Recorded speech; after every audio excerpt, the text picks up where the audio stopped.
This is the collection portal which will be used by the whole collection team to monitor the collection effort that has been put by the collection agent, calling agent.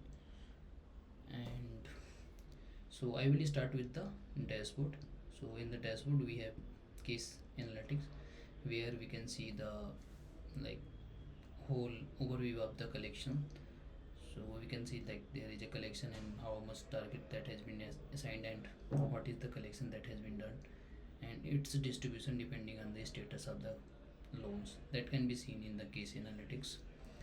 And then we have FOS analytics, where we can see the dashboard for field agent, like the field agent who are on the ground and what is the effort they have made. So that can be seen on this dashboard, their performance, we can see their efficiency, and then we can see the call status in this particular dashboard.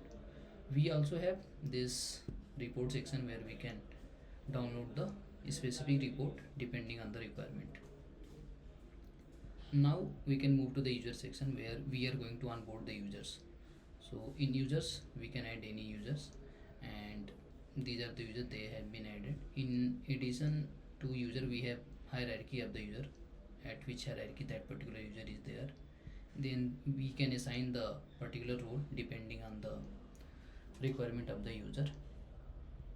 So these are the basic details that can be added into the user.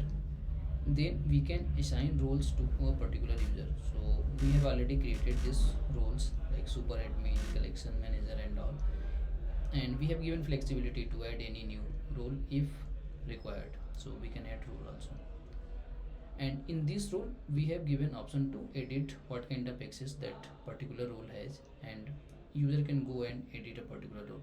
So after update, the new access matrix will be linked to the role, and that will be used to give the access to particular role. So that will come under role and permission.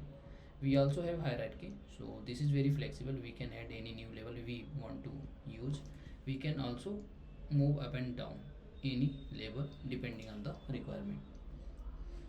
So that will come under the user management. Then we have case management. So whatever cases that had been uploaded into the data, so whatever loan that has been uploaded, here we have option to upload any loans in the system, and the status of file will come here, and all those loans that has been uploaded once assigned to the agents. So depending on the criteria and the rules that has been set in the system, the the loans will be assigned to the agents. So that will come under the case management, and we can see here.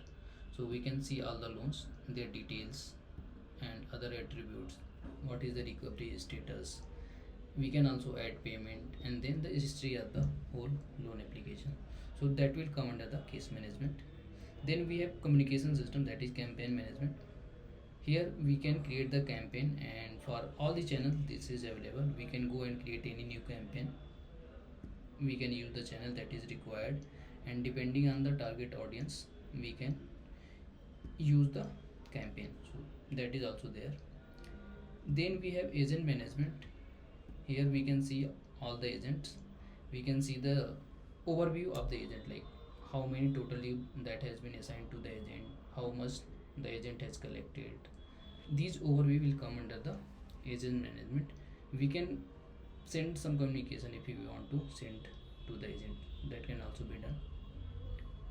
Then we can move to the settings section, where we are going to configure the system. So we have template system, where we can create the template which will be used to create any new campaign into the system. So that is template creation can be done here, and also we can go edit and delete the template depending on the requirement. In the data upload, we have given flexibility to add any new variable if we want to add. So there are different product line into the lending. So depending on the requirement, we can add any new variable into the system on the go, and we can start using those variables. So that's all on the collection portal.